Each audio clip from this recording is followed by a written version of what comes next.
Crime investigation waste की team ने peoples चौरंगी के करीब मकान में रिहाइश पजीर मुलजिम आरिफ उर्फ अली जान को गिरफ्तार करके महकमा तालीम के 400 तकर्रुरनामे, मुख्तलिफ सरकारी महकमों के लेटर हेड, खाली मार्कशीट्स और जाली मोहरें बरामद कर ली।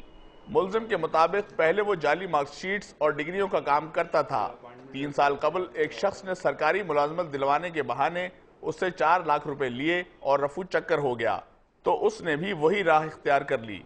मुलजिम ने महकमा तालीम में मुलाजमत दिलवाने के लिए लोगों से 40 से 50 हजार रुपए तय किए थे। MNA और MP की कोटा आती है, शायद उस हिसाब से वो तो फ्री में देते हैं, पर बीच वाले बंदे को ही आते हैं।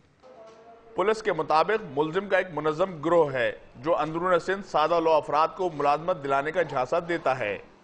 18-20 साल से ये काम कर रहा है और इसका काम ही ये है कि ये क्लर्क से लेके पटवारी पट्टे वाले से लेके असिस्टेंट कमिश्नर तक लोगों को जाली जो है वो अपॉइंटमेंट उनकी करता है।